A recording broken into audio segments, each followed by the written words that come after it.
Hey everybody, I am David, and today I want to do a worst to best list of the Planet of the Apes movies. So I'm going to rank all 9 Planet of the Apes films from worst to best. So let's get started right here. At number 9, I have Battle for the Planet of the Apes. This was the last one of the original set of films from the 70s. That started with the 1968 film Planet of the Apes. This ended the story of Caesar. That's right, you didn't hear wrong. If you're someone that never watched the original films, Caesar is the main ape in this movie, where he's trying to stop a war that the gorillas are trying to start between the humans. They kind of ended in a way where it's kind of a movie of hope, where maybe the future might not turn out the way we might expect because stuff has changed. And so there's some interesting things that they lay here. Unfortunately, the movie does feel really cheap and that they're very limited on what they could do.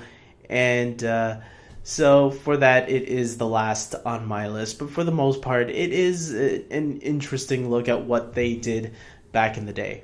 Next on my list at number 8, I have Conquest of the Planet of the Apes. And this is the one where Caesar, now a fully adult after his parents were killed from the last movie that came before this, which I'll get to soon.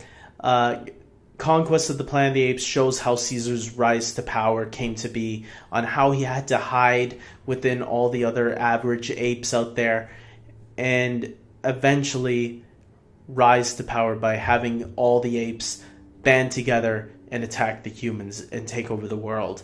And makes us wonder, so this is how Planet of the Apes start? Maybe. Who knows? Next on my list, I have at number 7, Beneath the Planet of the Apes. This is the second original Planet of the Apes movie. Charlton Heston does return in this one, although he doesn't feature prominently. They introduce a new character that kind of takes over, but he returns in the film to kind of put a little stamp on it, an end to his first 2 films, to kind of give a little bit of closure to his character and possibly to the story if they wanted to, although they do continue it after this. But for the most part, I think it's a nice, worthy sequel. It's just, it doesn't hold up to the original. At number 6, I have Tim Burton's Planet of the Apes. A lot of people hate this one for some reason. I'm going to be honest, I actually don't hate it as much as other people. That doesn't mean I don't think it's a perfect film. I don't think any of the original Planet of the Apes movies are perfect films. And I actually think this one is kind of up there with some of them. It's like in the middle, you know? It's not great, but it's not terrible. I don't think any of the Planet of the Apes movies have been terrible for me. Maybe the most terrible was Battle for the Planet of the Apes. But the Tim Burton one, I actually thought updated some things in a good way. I just never understand why they have to change like certain names completely. Like in the original Planet of the Apes, Charlton Heston plays a character named George Taylor. Mark Wahlberg, who's very similar, who goes through a very similar adventure as George Taylor, is named Captain Leo Davidson. And it makes me wonder, why did they have to change the name? Why couldn't Mark Wahlberg just play George Taylor, just a new version of George Taylor? I never understand when they do that with the remakes, when they change names just for the sake of being different, I feel. But yeah, you know, I don't hate this movie. It's just forgettable. Number 5, I have Escape from the Planet of the Apes. And if you know me, I like time travel, and this one introduces time travel in the Planet of the Apes. This one came right after Beneath the Planet of the Apes, and I don't want to spoil what happens in that one, but something happens in that one that allows Zira and Cornelius, who are 2 main apes in the first two films, allow them to travel back in time to the 1970s. And that is where trouble looms for the humans. And there's some interesting things that they do. They do play around with the idea of time travel, and could the government change the future going forward if they take care of certain things. It's so hard to not spoil anything for this. And I'm trying not to spoil it because I'm hoping that younger audiences who might watch this will go back and check out these old films, because I actually do think they are worth checking out. Just go in with maybe tempered expectations. Don't go in like thinking this is going to be amazing. But they're fun, interesting storytelling, and they do have a mythology there, and this one definitely adds more to the mythology of the Planet of the Apes that I think, the later three, after the first two movies, do borrow a lot from, and it starts from here. At number 4, I have the original Planet of the Apes. Yep, the original. I'm someone, for anyone that knows me, I am someone that usually prefers sequels over the originals, because I feel like the originals take too much time explaining things. It's like, yeah, come on, get us to the story, man. But sometimes you do need those type of movies, and the original Planet of the Apes films does that really nicely and takes its time with the story. And Charlton Heston, great actor who played Moses and Ben-Hur, he does a great job in this movie too, as well as a nice supporting cast. Dr. Zaius, is a great conniving villain who's trying to hide the truth from George Taylor, played by Charlton Heston.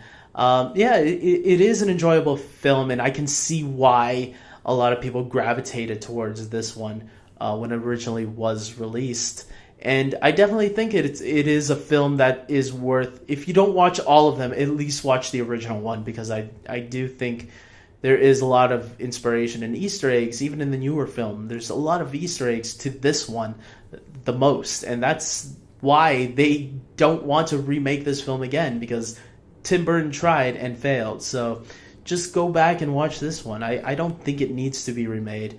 And if it does, hopefully when they do take another crack at it, they'll do a better job than Burton. At number 3, now we're getting to the new ones, War for the Planet of the Apes. I really enjoyed this film a lot, but unfortunately, compared to the ones that I'll be talking about soon, they're not as good. It's not as good, but it's very close. I mean, it is a suitable ending to the trilogy, and I do recommend people to go check it out, especially if you do like the first two. You won't be disappointed. Some people have liked it a little bit more and would probably put it above the other two, but for me personally, I think it's the weakest of the three, but it's still a worthy successor to a really good trilogy. At number 2, I have Rise of the Planet of the Apes. This is the one with James Franco. That's how everybody will remember it. Like, which actor was in that one?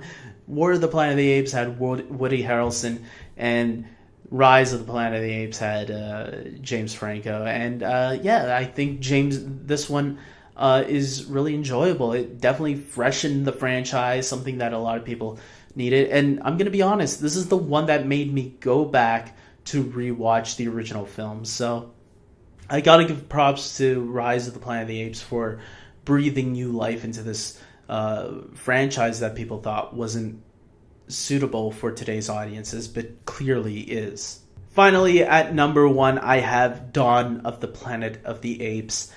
This is definitely hands down easiest the Dark Knight of the Planet of the Apes films. I know that's maybe sounds kind of silly saying that, but it's true. It's the best one. It's the best one in terms of story structure, in terms of character development, in terms of characters in general. A great villain in Koba.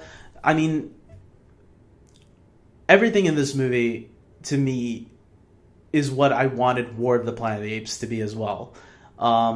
They had a good balance of everything that I feel like War of the Planet of the Apes tried to outdo itself too much by making it more darker, but the darkness had nothing to do with it. It was how greatly executed everything was in Dawn, and that's why I have it on the top of my list.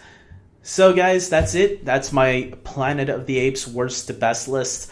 And hopefully you guys agree with me, and if not, that's cool. Everybody has a different opinion, so please put down your list in the comment section below. Believe me, I check those out all the time. I love seeing how different other people's lists compare to mine, and yeah, even explain yourself if you want. Tell me why you put that one. If your list is different, tell me why you put the original one over the newer three, or Burton's Batman, or Burton's Planet of the Apes over these three. Everybody has a different opinion, so I'm always intrigued when someone's opinion is different than mine, and I'm wondering, like, why did he do that? So let me know. Don't let it go like unexplained. I like to understand people. With that being said, like this video, subscribe to my channel. Please share the video. Let other people who might want to check it out say, hey, look at this crazy guy. He has a weird video. He put the newer Planet of the Apes movies over the original. This guy's on crack or something. I don't know. So until next time, take care.